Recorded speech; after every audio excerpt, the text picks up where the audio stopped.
lot of people don't recognize, because we have such a robust energy system here in the US, that there are countries like Russia and China who regularly use their energy exports as a means of geopolitical persuasion and as a tool, militarily and geopolitically. We're seeing this particularly right now. I think people are waking up to this with the Strait of Hormuz being largely shut.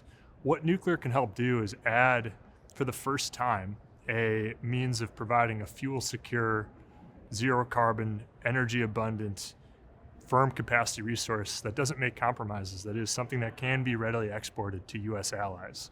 The same way that Russia and China are exporting nuclear technology and other sources of energy commodities to their allies and to countries where they're trying to build geopolitical influence.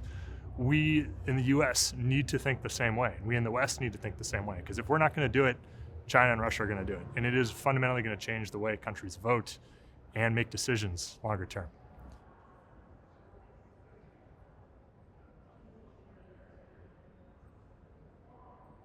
We're seeing an unprecedented growth in load, particularly driven by AI and data center loads, but also driven by reshoring of industry, industrial electrification, transportation electrification, just overall economic growth that is happening.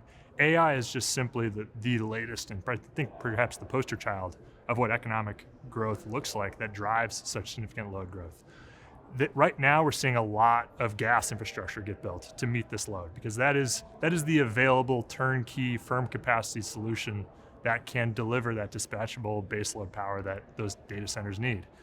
But ultimately we need to also start to incorporate nuclear as not just as a means of fuel diversity mix, so we're not taking so much commodity risk with natural gas, but also as a means of providing something that is firm, stable, secure. You have all of your potential energy on site. It doesn't get exposed to the risk of natural gas pipeline disruption.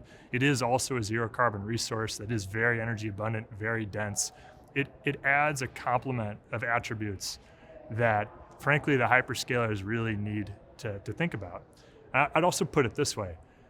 Just a few years ago, a large data center was maybe 10, maybe 50 megawatts of load. You could kind of put a 10 or 50 megawatt load anywhere in the grid previously. What the utilities would do is basically offer the option for people to consume power and to connect load on a relatively short order basis.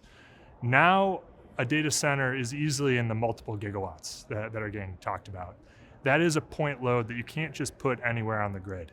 It fundamentally reshapes the way we do grid planning, and it forces much longer term infrastructure investment and infrastructure planning.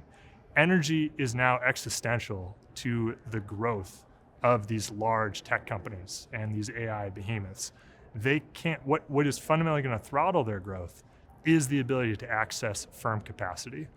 Nuclear absolutely needs to be part of that solution because it offers all the attributes they need for firm capacity without making any compromises on the externalities that other energy sources can impose in the long run.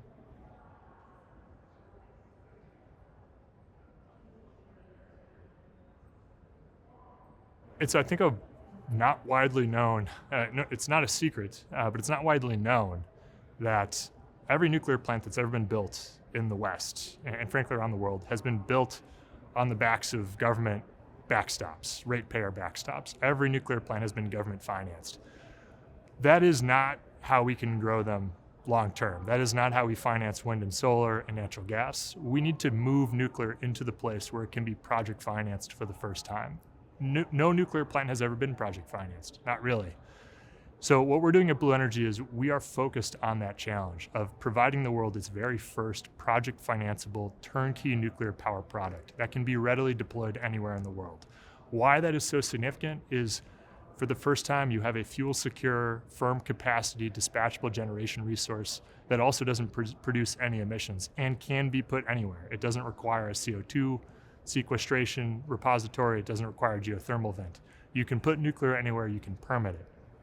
And what that means is that when we're successful at providing this truly turnkey, fixed price, fixed schedule power product, you can debt finance that with banks. You can go to a bank, you don't need the government to be involved, and you can get 80, eventually maybe even 90% debt financing on that. The same way that we finance new home and building construction.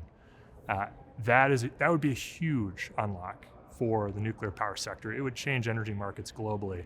That is the challenge that we're focused on at Blue Energy.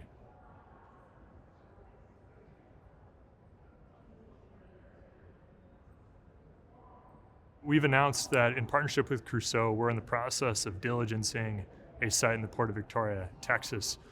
Why that is such a great site? It was actually a site that Exelon was previously developing back in 2006 and 7 for a new nuclear development.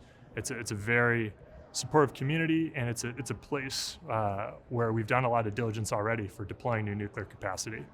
It's also a location that allows us to pursue our novel approach to enabling project finance for nuclear, which is ultra large format prefabricated structures. The same way that we've done prefabricated buildings to reduce risk on cost and schedule, we're applying that same thinking to prefabricating very large functional subsystems of a nuclear plant, akin to how we've been building LNG plants recently, how we build offshore oil and gas infrastructure, even how we've done offshore wind infrastructure. And what that allows us to do is, for the first time, actually get fixed price contracting from a number of our supply chain partners, big oil and gas fab yards and shipyards, and then barge those ultra large modules to sites like the Port of Victoria that are accessible by barge canal or river or by lakes. And to then bring those large modules on site, stitch them together, and drastically reduce the amount of on-site construction and therefore the amount of on-site risk for financing the nuclear plant. It allows us to deploy nuclear faster than ever before and with more certainty on cost and schedule than ever before. And that is a fundamental shift in what nuclear power is. It addresses the core challenge facing nuclear today, which is simply cost and schedule. Nuclear already is a very reliable, firm capacity, durable, zero carbon energy resource. The main thing holding nuclear back is the ability to build it on time and on budget. And sites like the Port of Victoria allow us to completely change the approach on how we're building it in a way that everybody benefits. And we think the community will greatly benefit as well.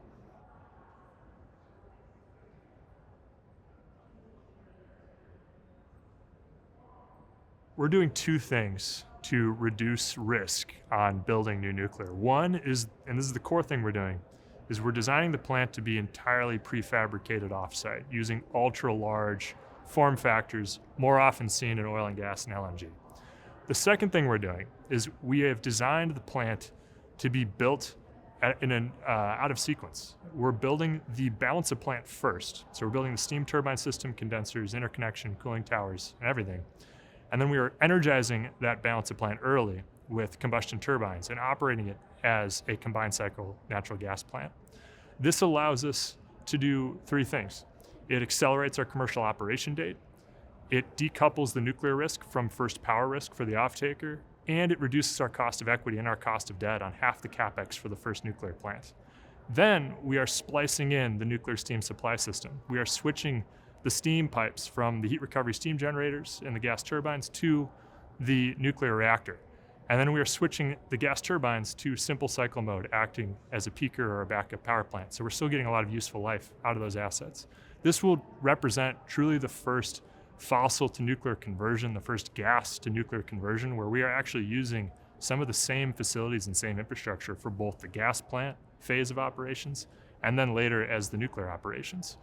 Our team's spent a lot of time on this with the Nuclear Regulatory Commission. We recently got approval on a methodology to do this with the NRC through a TOPCO report. And we've been building a number of partnerships to enable this for the first time. This, we believe, will be a significant precedent, both from a regulatory standpoint and from a commercial and market standpoint, to demonstrate to the world that we're actually using gas truly as a bridge to nuclear power in the long term. It has enormous financial benefits for this first plant, and I kind of sometimes describe it as a belt and suspenders approach to reducing the risk on that first nuclear unit. So in addition to the support we're able to get from the government on new technologies like small modular reactors, we're actually able to unlock project financing even on the first unit using this gas to nuclear approach, because we are using gas as a catalyst to de-risk the infrastructure and to get it deployed sooner.